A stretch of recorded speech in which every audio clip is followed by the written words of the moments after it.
नमस्कार, बीएसटीवी देख रहे हैं आप। मैं हूं आपके साथ रोहित झा। दिन भर की ढेर सारी खबरों के बीच हर किसी की निगाह होती है सियासी हलचलों पर। जब तक देश दुनिया की रंग बिरंगी खबरों के साथ सियासत की खबर न मिले, तब तक जानकारी अधूरी सी रहती है। तो सियासत के बिखरे रंगों को समेटकर हम बात करेंगे कभी बयानों से उपजी आफत की, तो कभी जनता को सरकार से मिलने वाली राहत की, सवालों की, जवाबों की, छिपी सियासी हसरत और चाहतों की। अब बात होगी सियासत की।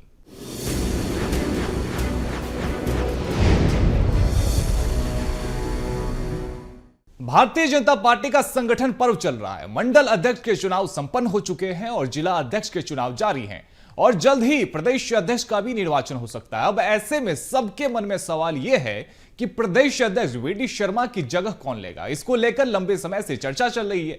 प्रदेश अध्यक्ष की दौड़ में कौन कौन से दिग्गज है, देखिए हमारी इस खास रिपोर्ट में। प्रदेश अध्यक्ष की जल्द होगी चुनाव प्रक्रिया शुरू। प्रदेश अध्यक्ष की दौड़ में एमपी के कई दिग्गज नेता। संगठन के जरिए जातियों को साधने का प्रयास। जिला अध्यक्षों की घोषणा के बाद प्रदेश अध्यक्ष का चुनाव। भाजपा के मौजूदा प्रदेश अध्यक्ष वीडी शर्मा के कार्यकाल को 5 साल हो गए हैं। उनके नेतृत्व में भाजपा ने प्रदेश में विधानसभा चुनाव में बड़ी जीत और लोकसभा चुनाव में पहली बार 29 सीटों पर जीत दर्ज की। अब भाजपा में रायशुमारी के बाद जिलाध्यक्षों की घोषणा शुरू हो गई है, जिसके बाद प्रदेश अध्यक्ष के निर्वाचन की प्रक्रिया शुरू हो जाएगी। वीडी शर्मा के संगठन केंद्र में बड़ी भूमिका दे सकता है। प्रदेश में अन्य पिछड़ा वर्ग से मुख्यमंत्री के होने के चलते सामान्य या ब्राह्मण वर्ग से प्रदेश अध्यक्ष बनाने की अटकलें लगाई जा रही हैं। पूर्व मंत्री नरोत्तम मिश्रा भी प्रदेश अध्यक्ष के प्रबल दावेदार माने जा रहे हैं। उनको महाराष्ट्र चुनाव में भी अहम जिम्मेदारी दी गई थी। प्रदेश अध्यक्ष की रेस में कौन से दिग्गज? डॉक्टर नरोत्तम मिश्रा, अरविंद भदौरिया, हेमंत खंडेलवाल, फग्गन सिंह कुलस्ते, सुमेर सिंह सोलंकी। मध्य प्रदेश भारतीय जनता पार्टी का संगठन देश में सबसे ऊपर है। 1.5 करोड़ से ज़्यादा सदस्य बने, 1 लाख से ज़्यादा सक्रिय सदस्य बने। अब यहाँ कार्यकर्ता केवल दायित्व निभाते हैं, तो प्रदेश अध्यक्ष पद के लिए जिसको भी दायित्व मिलेगा वो पार्टी की रीति नीति को आगे लेकर जाएगा। यहाँ किसी तरह की कोई होड़ नहीं है, ना कोई दावेदारी का सवाल है, केवल पद के निर्वहन और जिम्मेदारी दायित्व का निर्वहन रहेगा। भारतीय जनता पार्टी का संगठन पर्व आगे बढ़ रहा है। जल्द ही प्रदेश अध्यक्ष का नाम भी सामने होगा। बीजेपी इस बार संगठन में आदिवासी चेहरे को भी मौका दे सकती है। इसका कारण है लंबे समय से आदिवासी नेता को प्रदेश की कमान नहीं सौंपी गई है। एससी वर्ग से सत्यनारायण जटिया प्रदेश अध्यक्ष बने, लेकिन आदिवासी वर्ग को प्रतिनिधित्व नहीं मिल सका। इसका एक कारण जातिगत समीकरण को ध्यान में रखते हुए आदिवासी वर्ग को मौका देना भी माना जा रहा है। वीडी शर्मा सामान्य वर्ग से आते हैं। 7 बार के सांसद फग्गन सिंह कुलस्ते इस दौड़ में सबसे मजबूत उम्मीदवार माने जा रहे हैं। केंद्रीय मंत्री रह चुके कुलस्ते को विधानसभा चुनाव में हार के बावजूद लोकसभा का टिकट दिया गया। भाजपा में कुलस्ते आदिवासियों का बड़ा चेहरा है। ऐसे में एसटी वर्ग से प्रदेश अध्यक्ष बनने के लिए दावेदार माने जा रहे हैं। बीजेपी के संगठन पर्व को लेकर कांग्रेस प्रवक्ता ने कहा, देखिए, महिलाओं को प्रतिनिधित्व देने की यदि भारतीय जनता पार्टी बात कर रही है तो उनके तो संगठन में लोकतंत्र है ही नहीं। उनके यहाँ तो पर्ची से अध्यक्ष बन जाते हैं और पर्ची से मुख्यमंत्री तक बन जाते हैं। न भारतीय जनता पार्टी केवल दिखावा कर रही है और दिखावे के नाम पर प्रतिनिधित्व देने की बात कर रही है। यदि प्रतिनिधित्व देना ही होता तो विधानसभा चुनाव में इन्होंने महिलाओं को उतना प्रतिनिधित्व क्यों नहीं दिया, क्यों टिकट नहीं दिए? लोकसभा में भी उन्होंने इतने टिकट नहीं दिए। तो पहले प्रतिनिधित्व चुनावों में देकर बताए, बाद में आगे बात करें। मध्य प्रदेश भाजपा में प्रदेश अध्यक्ष को लेकर कई दिग्गजों के नाम की चर्चा चल रही है। अब जल्द ही प्रदेश अध्यक्ष के निर्वाचन को लेकर भी प्रक्रिया शुरू हो सकती है। भाजपा प्रदेश अध्यक्ष की दौड़ में कई दिग्गज नेता हैं। प्रदेश में अन्य पिछड़ा वर्ग से मुख्यमंत्री होने के चलते सामान्य या ब्राह्मण वर्ग से प्रदेश अध्यक्ष बनाने की अटकलें लगाई जा रही हैं। प्रदेश अध्यक्ष की घोषणा भी जिला अध्यक्ष की तरह दिल्ली से की जाएगी। अब देखने वाली बात होगी कि बीजेपी किसे अपना अगला प्रदेश अध्यक्ष घोषित करती है। BSTV के लिए भोपाल से रंजन भगत की रिपोर्ट। मध्य प्रदेश में गरीबी खत्म करने के लिए मोहन सरकार ने 2028 तक का टारगेट फिक्स किया है। इस महत्वपूर्ण मुद्दे को लेकर कैबिनेट की बैठक में मंथन हुआ। मुख्यमंत्री ने मंत्रियों को टारगेट पूरा करने के लिए आवश्यक दिशा निर्देश दिए। इस बैठक में कई महत्वपूर्ण प्रस्तावों को भी मंजूरी मिली है। देखिए हमारी ये खास रिपोर्ट। मध्य प्रदेश से खत्म होगी गरीबी, सरकार ने 2028 तक का रखा टारगेट। मोहन कैबिनेट की बैठक में हुआ मंथन, गरीब कल्याण मिशन पर रहा फोकस। मुख्यमंत्री ने सभी मंत्रियों को दिए निर्देश। मुख्यमंत्री डॉक्टर मोहन यादव की अध्यक्षता में कैबिनेट की बैठक हुई। इस बैठक में गरीबी खत्म करने की दिशा में चर्चा की गई। कैबिनेट के फैसलों की जानकारी देते हुए मंत्री कैलाश विजयवर्गीय ने कहा कि मंत्रिमंडल ने गरीब कल्याण मिशन पर मंथन किया।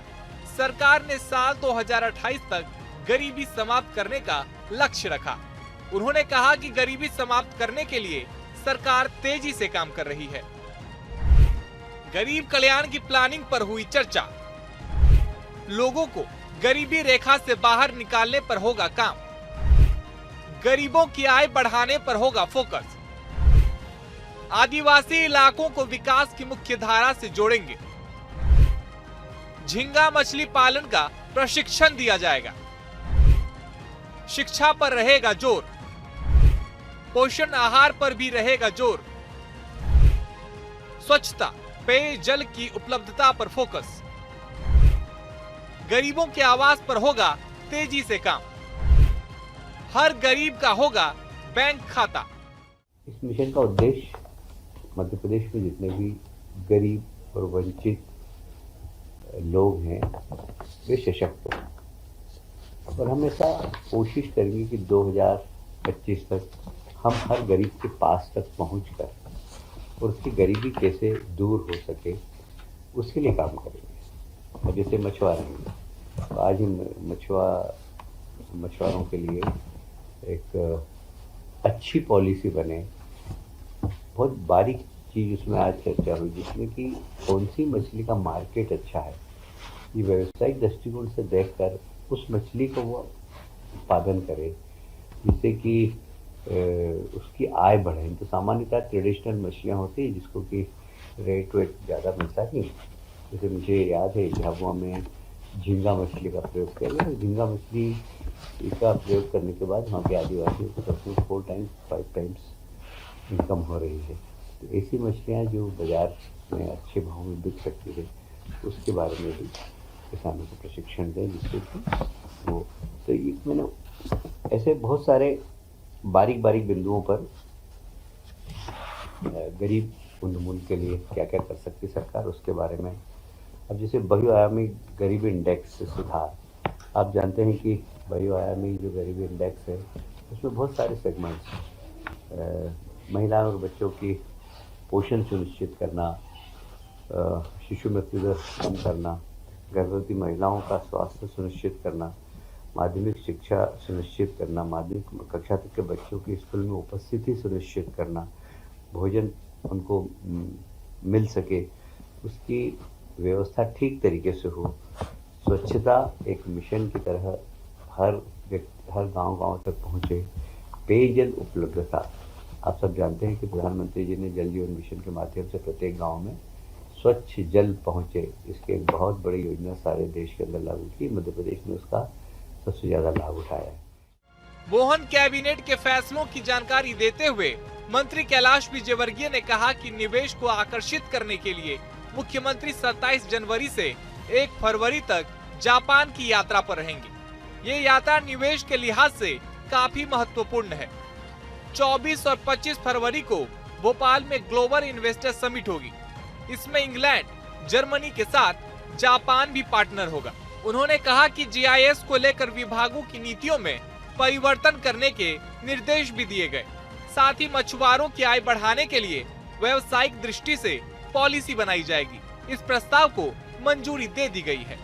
कैबिनेट ने मुख्यमंत्री मछुआ समृद्धि योजना को आगामी 2 वर्ष तक जारी रखने के प्रस्ताव को पास किया। मुख्यमंत्री ने जल संसाधन विभाग को निर्देश दिए कि खाली होने वाले तालाबों को पास के जलाशयों से भरा जाए।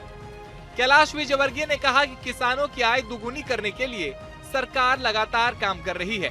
इसके अलावा पीएम सूर्य घर मुफ्त बिजली योजना को शासकीय भवनों पर लागू करने के प्रस्ताव को भी पास किया गया। उन्होंने बताया कि डायल 100 के दूसरे चरण को लेकर 1565 करोड़ के डीपीआर को भी मंजूरी दी गई है। हर जिले में पुलिस बैंड को लेकर 932 पदों की स्वीकृति भी दी गई है। 27 से 1 फरवरी तक जापान की यात्रा करेंगे और 24-25 फरवरी को जो यहाँ पर ग्लोबल इन्वेस्टर मीट होने वाली है उसमें इंग्लैंड और जर्मनी के साथ जापान भी हमारा पार्टनर रहेगा। तो एक अच्छा investor meet, global investor meet Madhya Pradesh में होने की संभावना है, जिसमें इन्वेस्टमेंट काफी आएगा और लोगों को रोजगार भी मिलेंगे। मोदी सरकार की अगली कैबिनेट बैठक 24 जनवरी को महेश्वर में होगी। मुख्यमंत्री ने लोक माता देवी अहिल्याबाई होलकर की 300वीं जन्म जयंती के अवसर पर होने वाली कैबिनेट की तैयारियों को लेकर निर्देश भी दिए। कैबिनेट बैठक से पहले मुख्यमंत्री डॉक्टर मोहन यादव मंत्रिमंडल के साथ नर्मदा का पूजन करेंगे। ये कैबिनेट बैठक इसलिए खास होगी क्योंकि सरकार नर्मदा के संरक्षण, संवर्धन के साथ धार्मिक पर्यटन से जुड़े प्रस्तावों पर मंथन करेगी। बीएसटीवी के लिए भोपाल से मनोज राठौर की रिपोर्ट। तो मध्य प्रदेश में बीजेपी के परिवारवाद विरोधी फैसले का असर दिग्गज नेताओं के पुत्रों पर पड़ा है। इससे नेताओं की राजनीति पर ब्रेक लग गया, साथ ही राजनीतिक सपने भी चकनाचूर हो गए। पहले विधानसभा चुनाव में टिकट नहीं मिला और अब संगठन में भी कोई बड़ी जिम्मेदारी नहीं मिल रही है। देखिए हमारी ये खास रिपोर्ट।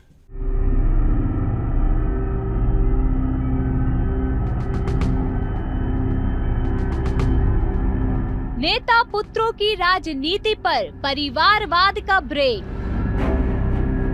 बीजेपी के परिवारवाद विरोधी फैसले से लगा झटका। नेता पुत्रों के सपने हो रहे चकनाचूर। टिकट नहीं मिलने से निराश हैं कई नेता पुत्र। संगठन में नहीं मिल रही कोई बड़ी जिम्मेदारी। प्रदेश में बीजेपी ने परिवारवाद प्रथा को खत्म कर दिया।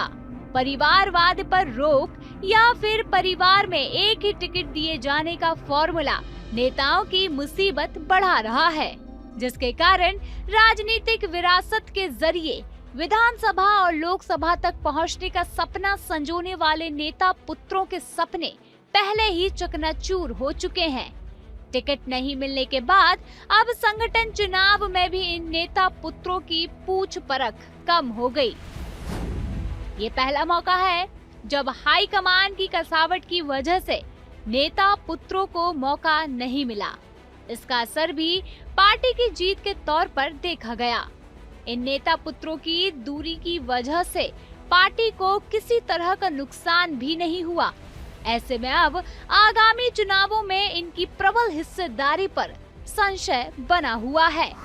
ऐसे नेता पुत्रों में पूर्व मंत्री गोपाल भार्गव के बेटे अभिषेक भार्गव, विधानसभा अध्यक्ष नरेंद्र सिंह तोमर के बेटे देवेंद्र सिंह तोमर, मंत्री कैलाश विजयवर्गीय के बेटे आकाश विजयवर्गीय, पूर्व मंत्री जयंत मलैया के बेटे सिद्धार्थ, पूर्व मंत्री गौरी शंकर बिसेन की बेटी मौसम और पूर्व प्रदेश अध्यक्ष स्वर्गीय प्रभात झा के बेटे तुष्मुल शामिल हैं। ये सभी पहले राजनीति में जमकर सक्रिय थे। देखिए, नेता पुत्र और पुत्री की राजनीति जो चमकती थी वो कांग्रेस के शासनकाल में, जहाँ पे कि बरसाती तरीके से और पैराशूट लैंडिंग होती थी। भारतीय जनता पार्टी में शुरू से ये परंपरा रही है कि चाहे नेता पुत्र हो या कोई भी हो, वो सामान्य कार्यकर्ता के रूप में अपनी राजनीति की शुरुआत करता था और करता है और आगे भी करता रहेगा, और वो उसके अनुरूप ही उसको पद या राजनीति उसकी चलती थी। आज ये कहना कि नेता पुत्रों की राजनीति भारतीय जनता पार्टी में समाप्त हो गई, मैं नहीं समझता हूँ कि ये सत्य है, क्योंकि वो कार्यकर्ता के रूप में अपने कार्य कर रहे हैं और साथ में अपने व्यवसाय या जो भी चीज़ें हैं उसको भी संपादित कर रहे हैं, तो इसमें किसी को कोई शिकायत नहीं होनी चाहिए। तो चलिए अब आपको ऐसे नेताओं के नाम बताते हैं जिनको टिकट नहीं मिले हैं। बीजेपी में कई नेताओं पर परिवारवाद का ठप्पा। कई नेताओं के बेटों को नहीं मिला टिकट। शिवराज के बेटे कार्तिकेय को नहीं मिला टिकट।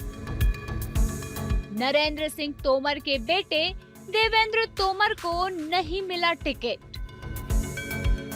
पूर्व मंत्री गोपाल भार्गव के बेटे अभिषेक को नहीं मिला टिकट। पूर्व मंत्री जयंत मलैया के बेटे सिद्धार्थ मलैया का नाम भी नहीं शामिल। पूर्व मंत्री गौरी शंकर की बेटी मौसम विसेन को नहीं मिला टिकट। ये तो बीजेपी के दिग्गज नेता हो गए। इसके अलावा भी पार्टी में सक्रिय ऐसे नेता हैं जो कि राजनीति में परिवारवाद को आगे बढ़ाना चाहते थे, लेकिन दिग्गजों के साथ इन नेताओं का परिवारवाद का सपना टूट गया। बीजेपी के परिवारवाद पर कांग्रेस ने तंज कसा है। प्रदेश कांग्रेस प्रवक्ता आनंद जाट ने कहा कि प्रदेश बीजेपी का रिमोट दिल्ली के पास है। यहाँ के सभी फैसले दिल्ली से लिए जाते हैं। प्रदेश में बीजेपी के अंदर सब कुछ ठीक नहीं चल रहा। सीनियर नेताओं से किनारा किया गया, उन्हें पार्टी में तवज्जो नहीं मिल रही। उन्होंने ये भी कहा कि जब नेताओं की पार्टी में नहीं पूछ हो रही है तो उनके बेटा बेटी की पूछ कैसे होगी। भाजपा बहुत झूठी पार्टी है और दोहरी विचारधारा वाली पार्टी है। जब बिना एक भी गेंद खेले हुए केंद्रीय गृह मंत्री का बेटा आईसीसी तक पहुंच सकता है, लेकिन नीचे के नेताओं को जो है उनके स्वतः स्फूर्त नेतृत्व को दबाने की कोशिश होती रहती है। लेकिन ये भाजपा का अंदरूनी मामला है। अगर जनता उन नेताओं के बेटों को अगर चुनती है तो मैं समझता हूं कि ये जनता के विवेक पर छोड़ना चाहिए। भाजपा का अपना काम करने का तरीका ज़रूर है, लेकिन जब बड़े नेताओं के परिवारवाद को पोषित किया जाता है और मध्य प्रदेश के नेताओं को रोका जाता है तो मैं समझता हूं कि इन नेताओं को आवाज़ उठानी चाहिए। तो प्रदेश में मुख्यमंत्री डॉक्टर मोहन यादव के उदाहरण ने राजनीति को नई दिशा दी है। पार्टी का ये फॉर्मूला कामयाब रहा। जमीनी स्तर के कार्यकर्ता को नई एनर्जी मिली और उसे भी लगने लगा कि पार्टी परिवारवाद से ज्यादा जमीनी स्तर के नेताओं और कार्यकर्ताओं को तवज्जो देती है। इस परिवारवाद विरोधी फॉर्मूले का नतीजा है कि 2023 और 2024 के चुनाव के परिणाम भी बीजेपी के पक्ष में आए। Bureau report, BSTV। बात करते हैं मध्य प्रदेश में मोहन सरकार तेजी से धार्मिक पर्यटन को बढ़ावा दे रही है। इसी के तहत अब सरकार चित्रकूट को सबसे बड़े धार्मिक पर्यटन केंद्र के रूप में विकसित करने जा रही है। सरकार यहां पर रामायण पार्क बनाएगी जिसमें राम, सीता, लक्ष्मण की विशाल प्रतिमाएं होंगी। साथ ही साधु संतों के लिए आध्यात्मिक ध्यान केंद्र भी स्थापित किए जाएंगे। देखिए हमारी ये खास रिपोर्ट। चित्रकूट बनेगा सबसे बड़ा धार्मिक पर्यटन स्थल। सरकार बनाएगी रामायण एक्सपीरियंस पार्क। रामायण, सीता, लक्ष्मण की बनेगी विशाल प्रतिमाएं। धार्मिक पर्यटन के हिसाब से होगा डेवलपमेंट। साधु संतों के लिए बनेगा आध्यात्म ध्यान केंद्र। मोहन सरकार ने चित्रकूट के धार्मिक विकास के लिए 750 करोड़ रुपए के बजट आवंटन की योजना तैयार की है। इसके तहत रामायण एक्सपीरियंस पार्क और धार्मिक सांस्कृतिक केंद्र का निर्माण किया जाएगा, जहां रामायण काल से जुड़े महत्वपूर्ण स्थानों का विकास, नई सड़कें और सुविधाएं प्रदान की जाएंगी। इससे यहां के धार्मिक पर्यटन को बढ़ावा मिलेगा। सरकार के इस प्रयास से श्री राम की तपोभूमि को विश्व स्तरीय धार्मिक और पर्यटन स्थल के रूप में पहचान मिलेगी। इस योजना के तहत विकास कार्यों में 750 करोड़ रुपए का खर्चा आएगा। रामायण काल के स्थलों पर लाइट साउंड शो होंगे। इसमें multi facility centre, traffic command centre, नई सड़कें, मंदाकिनी नदी पर अतिरिक्त ब्रिज जैसे प्रोजेक्ट शामिल हैं। साथ ही तपोभूमि में संतों के लिए आध्यात्म ध्यान केंद्र भी बनाया जाएगा, जहां 1000 संतों के ठहरने की सुविधा होगी। सुविधा युक्त पर्णकुटी भी बनेंगी। यहाँ सांस्कृतिक केंद्र भी होगा। आध्यात्मिक लाइब्रेरी, हर्बल गार्डन और गौशाला भी होगी। राजोला गांव में बनेगा रामायण एक्सपीरियंस पार्क। 80 एकड़ भूमि पर 100 करोड़ की लागत से बनेगा पार्क। श्री राम की 151 फीट ऊंची प्रतिमा की जाएगी स्थापित। पार्क में माता सीता और लक्ष्मण की विशाल प्रतिमा बनेगी। संतों के लिए आध्यात्म ध्यान केंद्र बनाया जाएगा। प्रदेश बीजेपी मीडिया प्रभारी आशीष अग्रवाल ने कहा कि सरकार धार्मिक पर्यटन को बढ़ावा देने के साथ धार्मिक धरोहर का संरक्षण भी कर रही है। चित्रकूट अब विश्व पटल पर अलग पहचान मिलेगी। जो काम चल रहे हैं उसके अलावा चित्रकूट के साथ प्रदेश के दूसरे धार्मिक स्थानों का विकास किया जा रहा है। देखिए, विकास भी विरासत भी ये हमारी सरकारों का मूल मंत्र है। आज़ादी के 75 वर्षों में 50 साल तक जब कांग्रेस की तुष्टीकरणवादी सरकार रही तो उन्होंने कभी सांस्कृतिक अभ्युदय नहीं होने दिया। तो देश की जनता के भावना के अनुरूप ऐसे जितने भी स्थल हैं, जिसमें विशेषकर चित्रकूट अब भारत के दर्शे पर एक विशेष तौर पे अंकित होगा और वहां पे जो जो विकास कार्य छूटे थे उनको पूरा करने के लिए सरकार प्रतिबद्ध है। मंदाकिनी पर नए पुल का होगा निर्माण।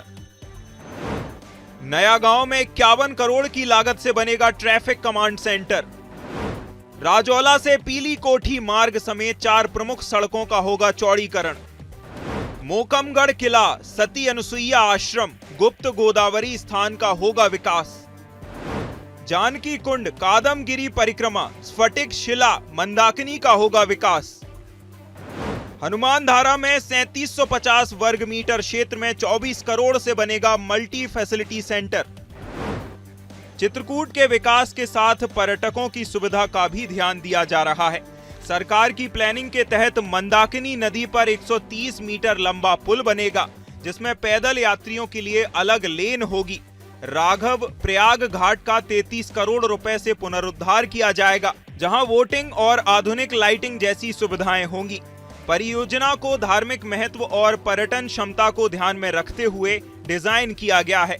डीपीआर के तहत शहर में बस स्टॉप, नई सड़कें और पर्यटकों की सुविधा के लिए विशेष इंतजाम किए जाएंगे।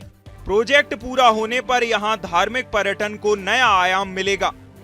मध्य प्रदेश सरकार एक और चित्रकूट को धार्मिक पर्यटन स्थल के रूप में विकसित करने जा रही है। इधर सरकार के धार्मिक पर्यटन पर विपक्ष ने निशाना साधा है। कांग्रेस का आरोप है कि बीजेपी सरकार में विकास के नाम पर भ्रष्टाचार हो रहा है। देखिए क्या है, भारतीय जनता पार्टी की सरकार कमीशन के लिए कमीशन के द्वारा सरकार है। प्रभु श्री राम का चरित्र जो है उसको आगे बढ़ाया जाना चाहिए। उसे भाजपा के मंत्रियों को, सरकार में बैठे लोगों को और अधिकारियों को पढ़ाया जाना चाहिए, सिखाया जाना चाहिए, क्योंकि परिवहन घोटाले को अंजाम देकर अगर राम की कितनी भी बड़ी मूर्ति बना देंगे उसका मैसेज जनता में प्रॉपर नहीं जाएगा। प्रदेश के धार्मिक स्थलों के विकास के साथ मोहन सरकार की कोशिश है कि युवाओं को ज्यादा से ज्यादा रोजगार मिल सके। इसके लिए सरकार धार्मिक पर्यटन को बढ़ावा दे रही है। इससे स्थानीय स्तर पर लोगों को रोजगार मिलेगा। हालांकि विपक्ष इसी विकास को लेकर बीजेपी पर आरोप लगा रहा है। विपक्ष अपना काम कर रहा है तो सरकार भी अपनी गति से धार्मिक पर्यटन को बढ़ावा दे रही है। BSTV के लिए भोपाल से मनोज राठौर की रिपोर्ट। तो फिलहाल बात सियासत की में मेरे साथ इतना ही। देश और दुनिया की तमाम बड़ी खबरों के लिए आप देखते रहिए BSTV। धन्यवाद।